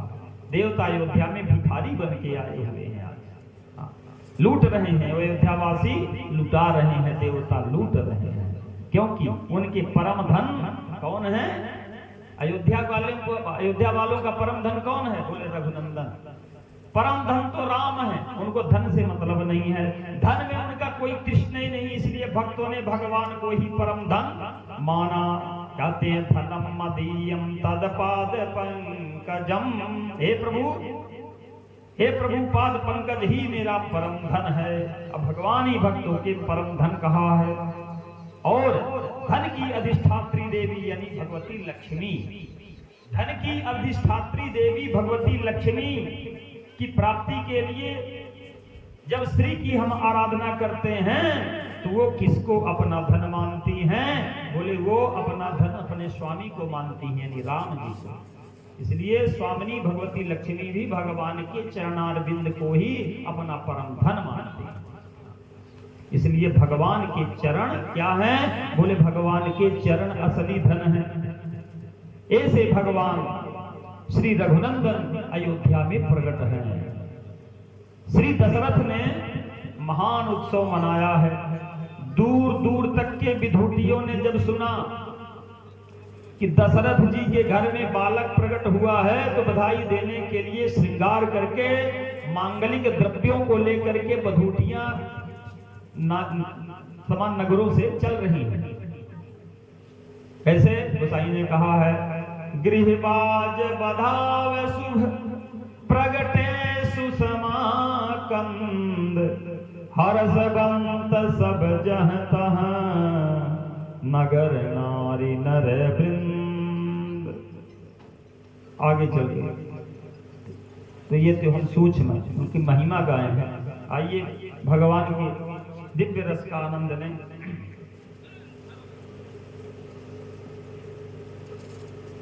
गोल राघवेंद्र भगवान की। देखिए राम कब आते हैं? भगवान का आना कब होता है? भगवान का आना तब होता है जब यहाँ पर अधर्मियों का बोलबाला बढ़ता है, पापी जब हो जाते हैं, पापियों की संख्या जब बढ़ जाती है, अधर्म होने लगता है, तो उन अधर्मियों को नष्ट करने के लिए हमारे प्रभु इस धरातल में आते हैं। भगवान के अनेकों अवतार हुए हैं, 24 अवतार हुए हैं। सब अवतार, ये अवतार कौन सा है? राम अवतार। यहाँ पर क्या हुआ था कि राम आए हैं? बोले धर्म की हानि हुई। जब जब होहि धर्म कै हानि, बाढ़हि असुर अधम अभिमानी। जब धर्म की हानि हुई तब भगवान राम जी महाराज आए। और कृष्ण भगवान जब आए तो क्या हुआ था? वहां पर लिखते हैं व्यास जी महाराज, यदा यदा हि धर्मस्य ग्लानिर्भवति भारत। वहां पर ग्लान लिखा और यहाँ पर धर्म हानि लिखा। यहाँ पर हानि हो रही है, वहां पर ग्लानि हो रही है। ग्लानि का मतलब क्या है? भगवान से अर्जुन ने पूछा कि ये ग्लानि क्या है महाराज? काहे की ग्लानि है आपको? भगवान ने कहा तू पागल है क्या? देख नहीं रहा कि तू मेरा रिश्तेदार। मतलब जितने भी हैं इस संसार में सब हमारे हैं, यही तो ग्लानि। भगवान का पूरा परिवार द्वारिका में इतना लंबा चौड़ा परिवार, भगवान को लगा कि अभी तो सब अधर्म कर रहे हैं, ये ग्लानि हुई भगवान को। महाभारत में धृतराष्ट्र के असंख्य पुत्र ये सब अधर्म कर रहे हैं, पांडव, ये मतलब जितने भी कहानी 125 वर्ष तक की रही भगवान कृष्ण की, उस 125 वर्ष के अंतराल में भगवान ने ग्लानि देखा। यहाँ पर व्यास जी महाराज ने लिखा कि यदा यदा हि धर्मस्य ग्लानिर्भवति भारत। यहाँ पर राम जी महाराज आए, यहाँ पर गोसाई जी कहते हैं कि जब जब हो ही धर्म कई हानि। यहाँ पर हानि हुई तो राम जी दौड़े चले आए। बड़े बड़े सब देवी देवता भगवान से प्रार्थना करते हैं, प्रभु आइए। धरती पर अब ठीक ठाक चल नहीं रहा, सब अधर्मी अधर्मी हो चुके हैं, कोई भगवान का नाम नहीं लेता। आतंकवाद बहुत ज्यादा हो गया, आतंकवादी बहुत फैल गए हैं। इसलिए भगवान को जब आर्द्र होकर के इन भक्तों ने पुकारा।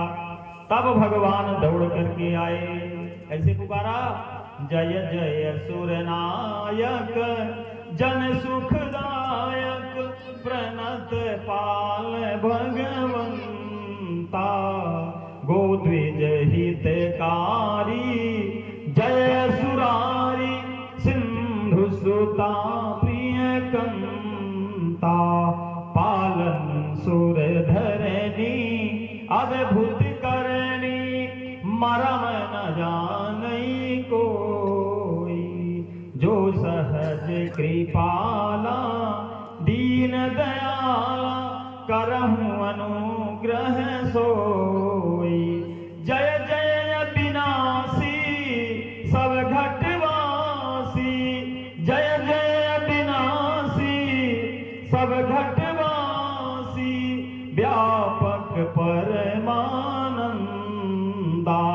अविगत गोतीतम चरित पुनीतम, माया रहित मुकुंदा, जहि लागी विरागी अति अनुरागी, विगत मोहि मुन वृंदा, निस्वासर ध्यावहि गुण गण गावहि, जयति सच्चिदानंदा,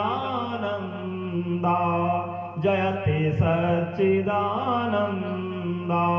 जहि सृष्टि उपाय त्रिविध बनाए, संग सहाय न दूजा, सो करऊ अघारी चिंत हमारे, जानिय भगति न दूजा, जानिय भगति न पूजा, जो भव भय भंजन मुनि मन रंजन, गंजन विपत्ति बदूथा, मन पच क्रम वाणी छाड़ी सयानी, शरण सकल सूरजूथा, शारद श्रुति शेषा विषय शेषा, जा कछु कोई नहीं जाना, जय दीन प्यारे वेद पुकारे,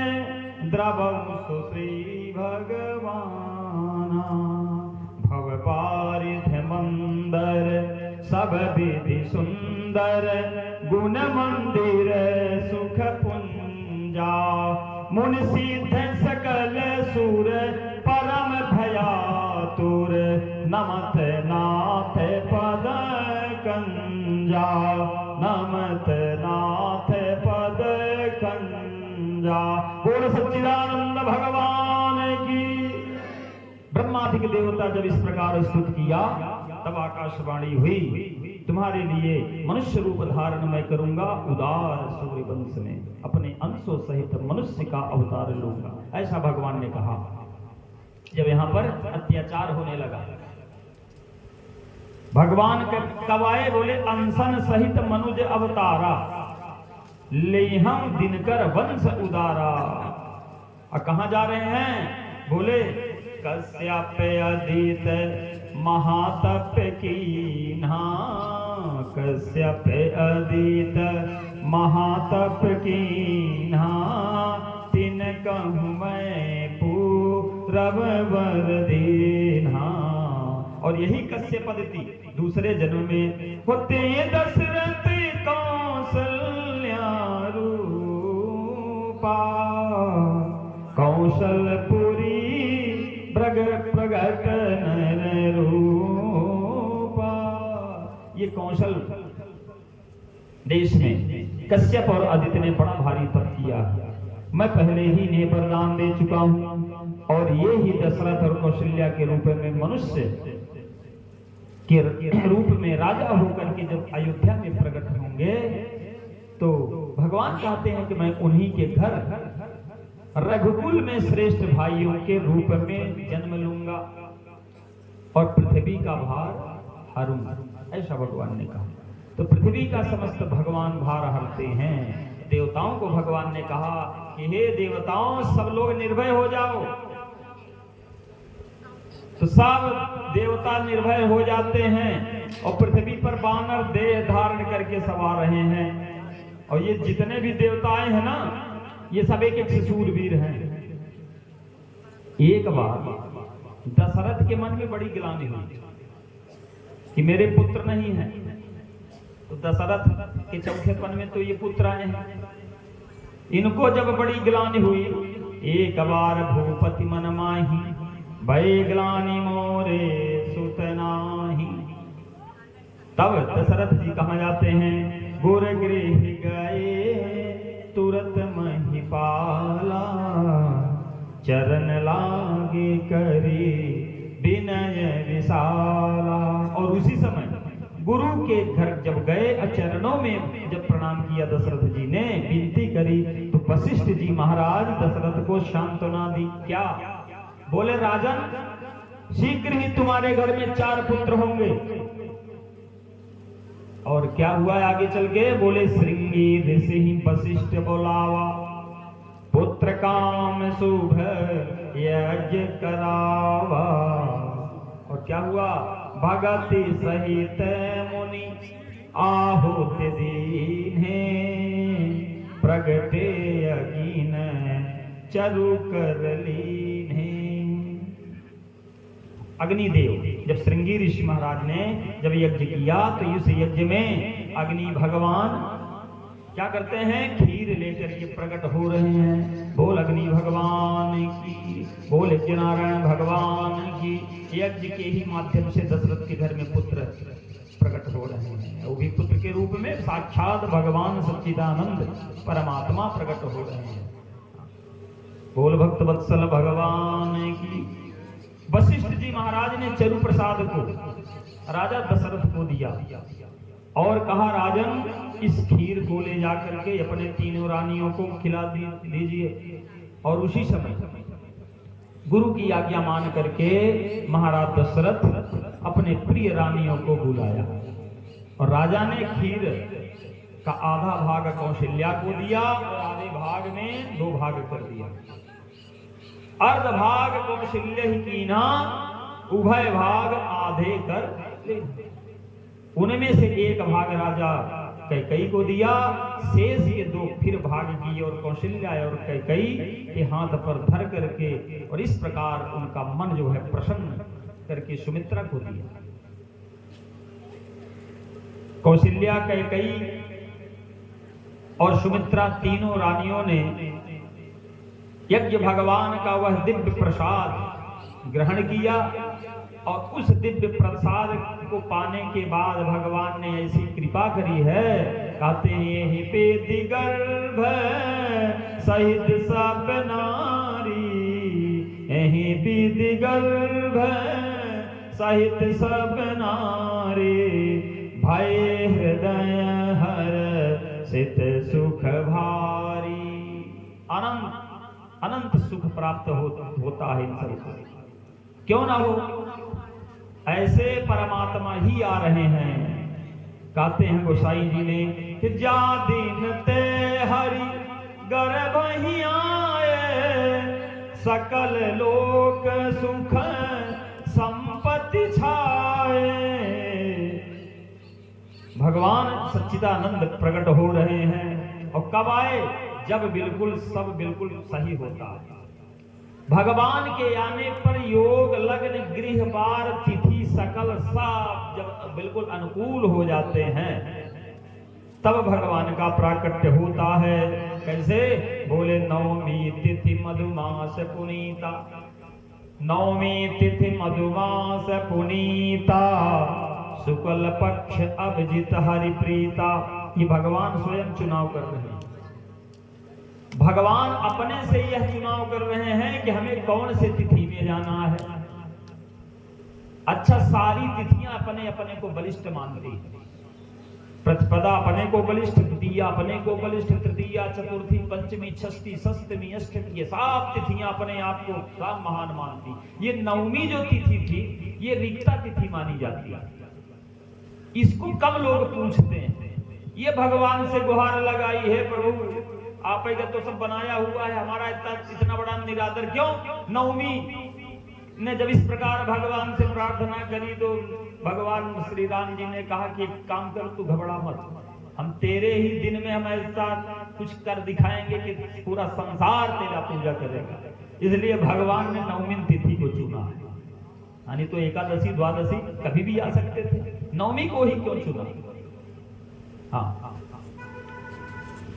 भगवान नवमी तिथि में आए हैं। नवमी तिथि मधुमास पुनीता, शुगल पक्ष अभिजित हरि प्रीता, मध्य दिवस अति शीतन घामा, मध्य दिवस अति शीतन घामा, पावन काल लोक विश्रामा। जो भगवान आते हैं उस समय देखिए, समय सब बिल्कुल अनुकूल हो जाते हैं। उस समय हवा का भी वर्णन है, वायु देवता का। वायु देवता का वर्णन है कि शीतल मंद, उस समय हवा जो बह रही है बहुत शीतल मंद सुरभि बहबाऊ, हर्षित सुर संतन मन चाहू, और बन कुसुमित गिरिगन मनियारा, सबहि सकल सरितामृत धारा। उस समय जब भगवान आए, कहते सुर समूह विनती करे, पहुँचे निज निज धाम, जगन निवास प्रभु प्रगटे, अखिल लोक विश्राम। बोल सच्चिदानंद भगवान की, बोल भक्तवत्सल भगवान की। भगवान के प्राकट्य का ये समय बिल्कुल अनुकूल, भगवान राघवेंद्र जी प्रकट भय हैं। एक भगवान 4 रूप में प्रकट हो गए हैं, राम लक्ष्मण भरत और शत्रुघ्न। आइए हम सब भगवान की थोड़ा प्राकट्य लीला पर थोड़ा सा स्तुति करें। आप सब लोग हाथ जोड़ करके बैठे बैठे भगवान की स्तुति करें और अक्षत ले लीजिए। थोड़ा सा कोई भी व्यक्ति आ जाए, अक्षत सबको बांट दे, 4-4 दाना भगवान को चढ़ा देंगे अक्षत। बोल भक्तवत्सल भगवान की।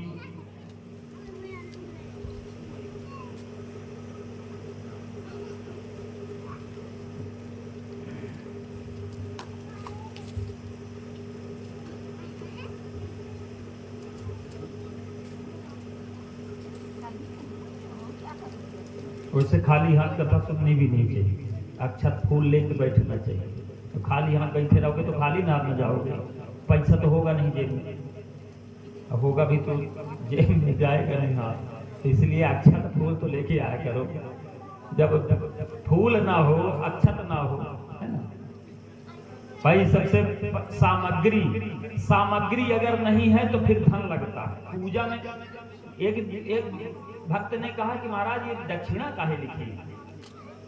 भाई हमने सब चढ़ा दिया ना, केला चढ़ाया, चंदन चढ़ाया, जल चढ़ाया, फूल तेल सब चढ़ा दिया, अब पैसा क्या करेंगे भगवान? तो उन्होंने कहा कि यज्ञ के पत्नी का नाम है दक्षिणा, यज्ञ के पत्नी का नाम है दक्षिणा।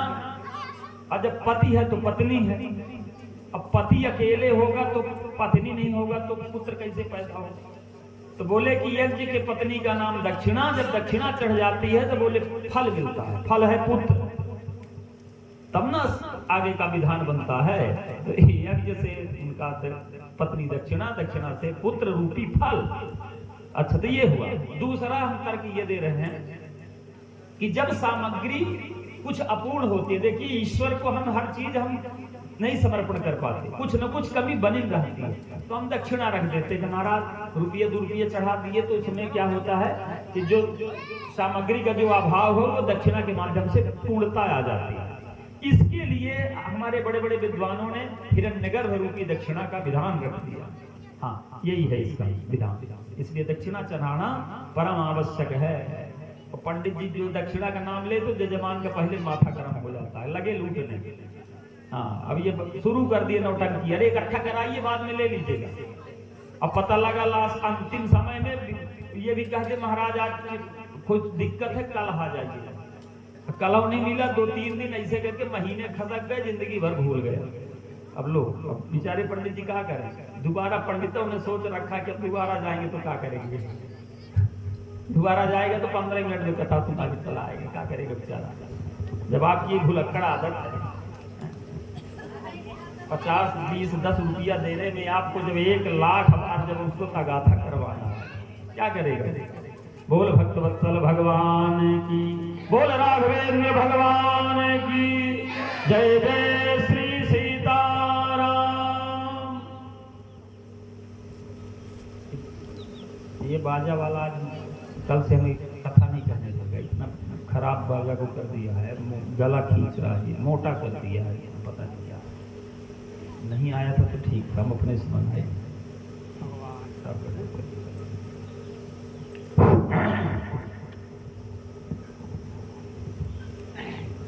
भय प्रगट कृपाला दीन दयाला कौशल्या हितकारी।